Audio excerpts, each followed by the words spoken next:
Movie शुरू होती है तो हम कुछ एस्ट्रोनॉट्स को देखते हैं जो कि प्लेनेट मार्स पर हैं।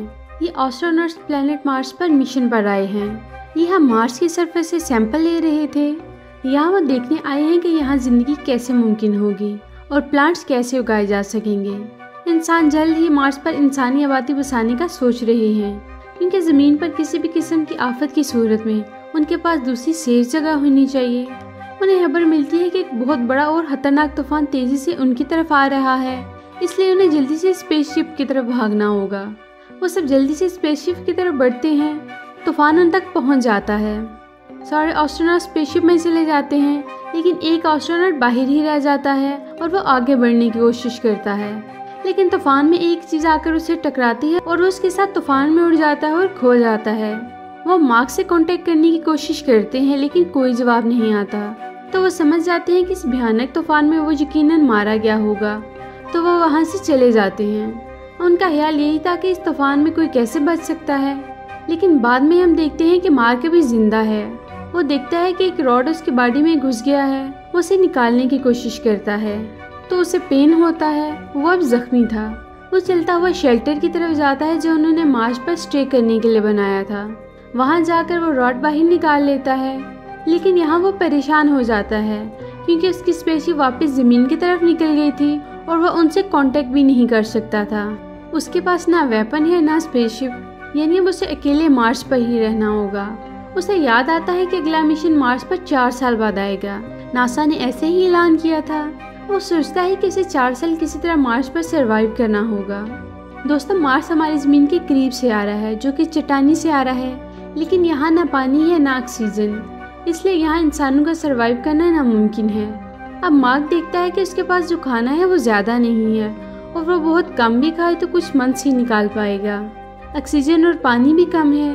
उसे अब यहाँ सरवाइव करने के लिए कुछ सोचना था, या फिर जो ऑक्सीजन पानी खुराक है उसके सहारे जितने दिन निकाल सके निकाल कर मार्स पर अपने प्यारों से दूर ही मर जाए। अब वो सोचना शुरू करता है। वो देखता है कि उसके पास यहाँ आलू हैं। साइंटिस्ट मार्स के सॉइल पर एक्सपेरिमेंट कर रहे थे, इसलिए ये चीज़ें यहाँ थी। वो प्लान बनाता है कि वह आलू का उगाएगा। अब वो मार्स की सरफेस से मिट्टी लेता है, एक जगह आलू उगाने के लिए सेट करता है, लेकिन मसला पानी का था। यहाँ वही पानी था जो थोड़ा सा एस्ट्रोनॉट साथ लाए थे। माँ की एक बॉटनिस्ट था, इसलिए वो पानी प्रोड्यूस करना जानता था। वो शेल्टर से कुछ टूल्स लेता है और ऑक्सीजन और हाइड्रोजन को मिक्स करके उन्हें हीट देकर पानी बनाने की कोशिश करता है। पहली ट्राई में पानी बनता है, लेकिन साथ ही ब्लास्ट हो जाता है। उसने सारी कैलकुलेशन की थी, लेकिन जो ऑक्सीजन वो इनटेक कर रहा था उसकी करना भूल गया था।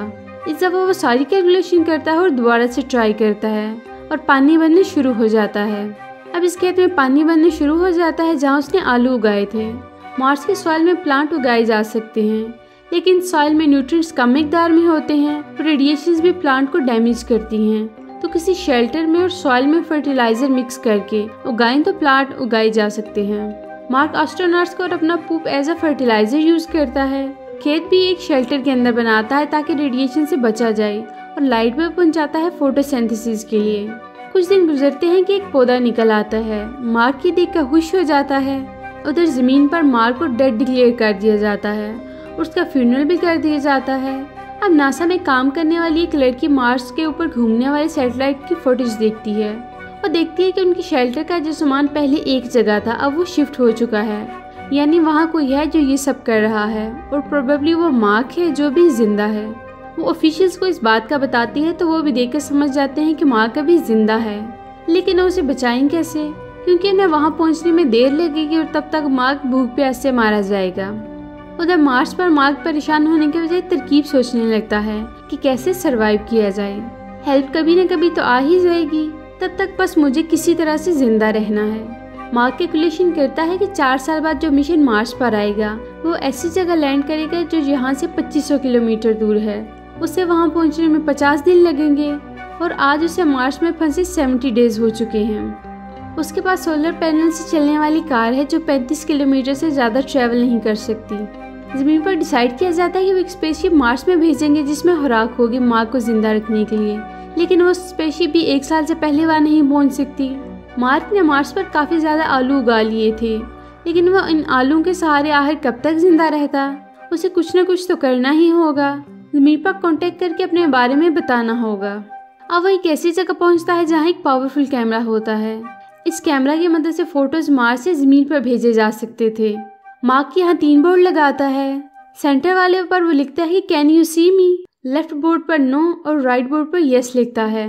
जब ये फोटो ज़मीन पर नासा में बैठे लोग देखते हैं तो कैमरा उसकी तरफ मूव करते हैं। देखकर मार्क बहुत खुश हो जाता है कि शुक्र है ज़मीन पर लोगों को पता तो चला कि मैं अभी जिंदा हूँ। अब वो कोड के जरिए उनसे बात करने लगता है।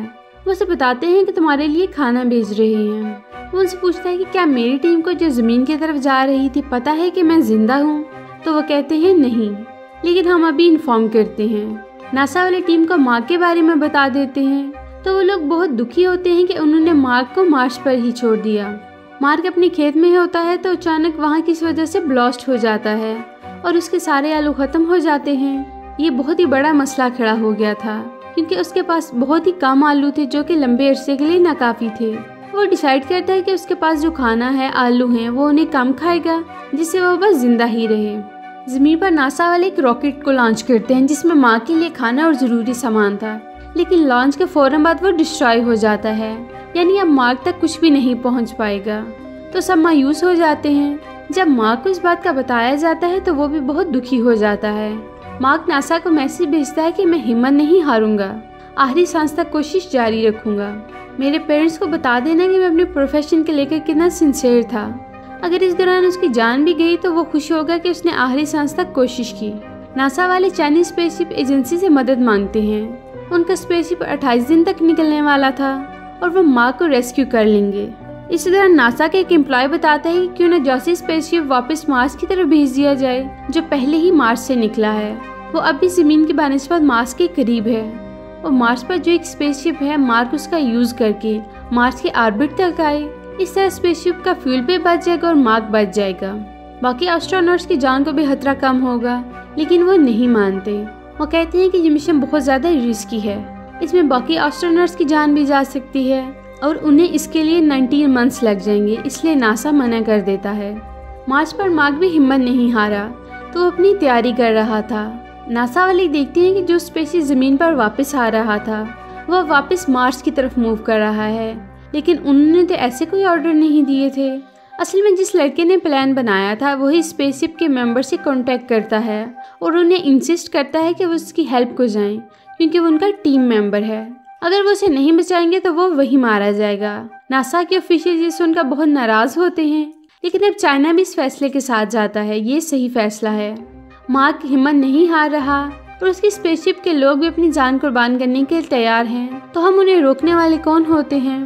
वो अपनी मर्जी से ये कोशिश करना चाहते हैं। चाइना स्पेसशिप को अपने एक स्पेसशिप से खाना और जरूरी सामान पहुंचाता है, जिसे देखकर पूरी दुनिया खुश हो जाती है।